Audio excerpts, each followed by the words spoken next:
खुसखुशीत, खमंग आणि महत्त्वाचं म्हणजे उन्हाळा विशेष पोटाला थंडावा देणारे हे मस्त असे कांद्याचे थालीपीठ, जे की बनवायला अतिशय सोपे आहे, पोटभरीचे आहे, अगदी कमी वेळामध्ये तयार होतात. तर त्यासाठी इथे मी कांद्याचा वापर करत आहे. तर साधारण इथे मीडियम साईजचे 3 कांदे घेतलेले आहे. एकदम पातळ स्लाइसेसमध्ये कट करून घेऊया. तर कांदे जे आहे पूर्वीपासूनच उन्हाळ्यामध्ये कांद्याचा वापर जो आहे जास्त प्रमाणात होतो, कारण कांदा जो आहे शरीराला थंडावा देण्याचं काम करत असतो. तर इथे धपाट्यासाठी मी इथे ज्वारीचं पीठ घेतलेलं आहे. साधारण 2 वाटी हे ज्वारीचं पीठ घेतलेलं आहे मी. आता तुम्ही तुमच्या मापानुसार तुम्ही बनवू शकता, पण हे जे माप आहे अतिशय अचूक आहे. 5 जणांसाठी हे थालीपीठ तयार होतात. तर आता ज्वारीच्या पिठामध्ये कुठलाही चिकटपणा नसतो, तर त्यासाठी इथे मी 1 वाटीला थोडंसं कमी असं गव्हाचं पीठ घेतलेलं आहे. त्यानंतर साधारण पाऊण वाटी जे आहे इथे बेसन पीठ घेतलेलं आहे. बेसन पिठाने काय होतं, छान असा खमंगपणा येतो, त्यामुळे बेसन पीठ आवर्जून घाला. त्यानंतर जो कांदा आपण कट करून घेतलेला होता त्यातला मी अर्ध्यापेक्षा थोडासा जास्त कांदा इथे घालत आहे आणि बाकीचा कांदा वरून लावण्यासाठी तसंच ठेवणार आहे. एक वाटणसुद्धा बनवूया.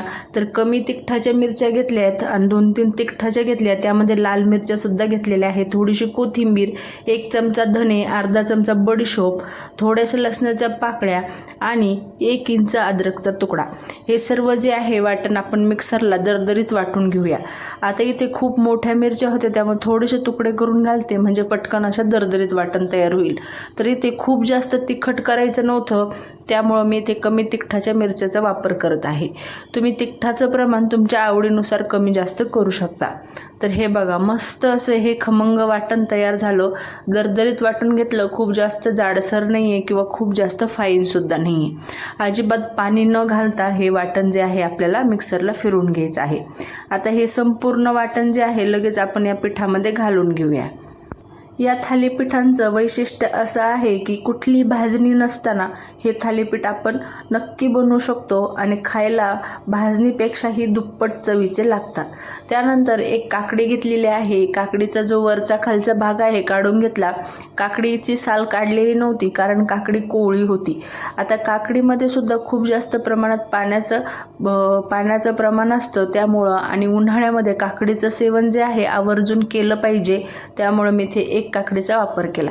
त्यानंतर अर्धा चमचा साधारण हळद घातली आणि अगदी चिमूटभर हिंग घातलं.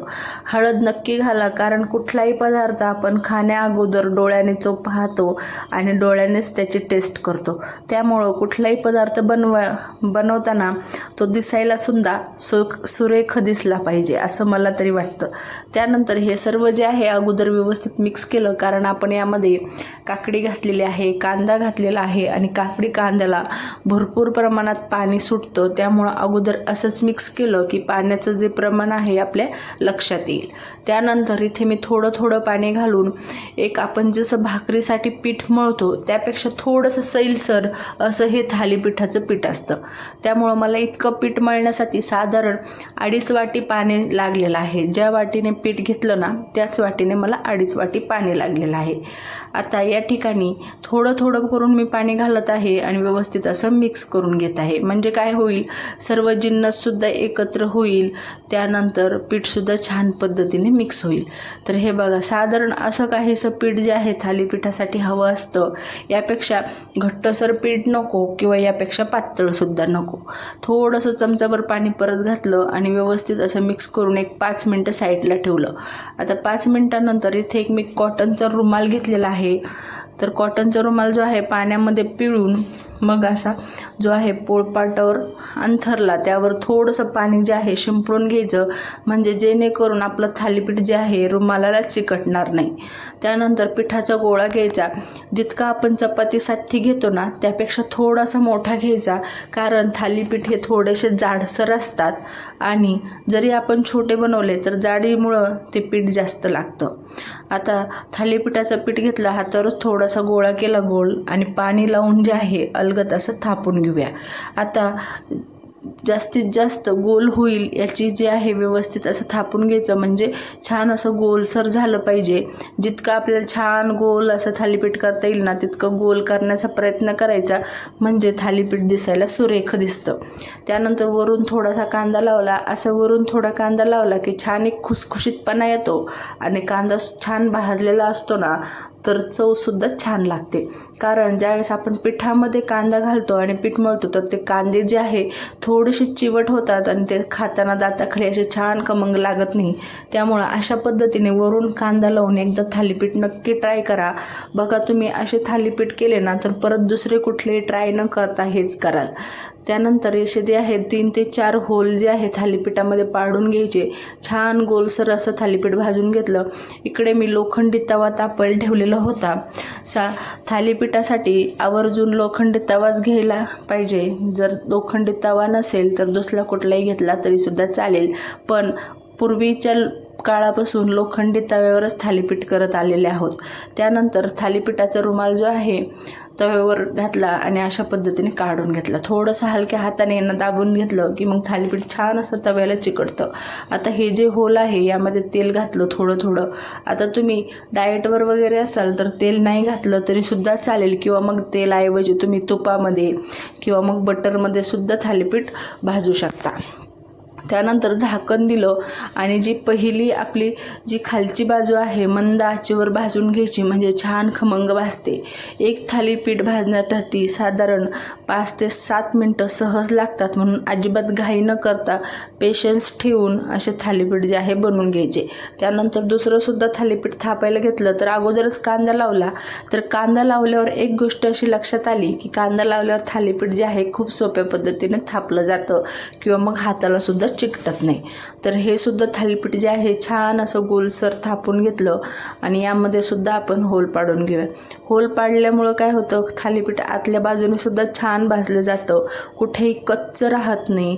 आणि एक थालीपीठ भाजण्यासाठी 5 ते 7 मिनटं लागतात. त्यामुळं अजिबात घाई न करता भरपूर पेशन्स ठेवून थालीपीठ भाजायचे, म्हणजे छान खमंग खुसखुशीत लागतात. तर झाकण काढून पाहिलं, साधारण 2 ते 3 मिनटानंतर मी झाकण काढलं आणि आता हे उलथण्याने जे आहे आपण थालीपीठ पलटवून घेऊया. आणि हे पहा मस्त असं खमंग भाजलं गेलेलं आहे. हलके हलके तांबूस डाग पडलेले आहेत. अशा पद्धतीने हलके हलके तांबूस डाग पडले की आपलं थालीपीठ तयार झालं. आता दुसरं सुद्धा थालीपीठ जे आहे अशाच पद्धतीने तव्यावर टाकलं, थोडंसं हाताने दाबून घेतलं आणि रुमाल काढून घेतला. तर हे सुद्धा थालीपीठ जे आहे थोडंसं तेल घालूया याच्या होलमध्ये आणि हे सुद्धा थालीपीठ त्याच पद्धतीने भाजून घेऊया. आता हे थालीपीठ तुम्ही हवं तर नाश्त्यासाठी किंवा मग संध्याकाळच्या जेवणासाठी सुद्धा करू शकता. उत्तम पर्याय आहे. आता हे थालीपीठ हवं तर लोणच्यासोबत किंवा मग दहीसोबत किंवा मग तुम्हाला जशी कैरीची चटणी वगैरे मी मागच्या रेसिपीमध्ये शेअर केलेली होती त्यासोबत जरी खाल्लं ना तरीसुद्धा खूप चवदार लागतं. तर हे बघा, हे सुद्धा थालीपीठ जे आहे खालची बाजू भाजली गेलेली होती, आता वरची सुद्धा बाजू भाजली गेली आणि छान असे तांबूस कलरचे थोडे थोडे डाग पडले की मस्त असे थालीपीठ जे आहे तयार झाले. आता हे थालीपीठ साधारण अर्धा 1 तास अजिबात वातड होत नाही किंवा मग खूप असे चिवटसुद्धा होत नाही. हवं तर तुम्ही याला गरम गरम सुद्धा एन्जॉय करू शकता किंवा मग 10-15 मिनटं अर्धा तास हे थालीपीठ जे आहे अजिबात वातड होत नाही, कसेच एकदम मस्त असे खमंग खुसखुशीत तयार होतात.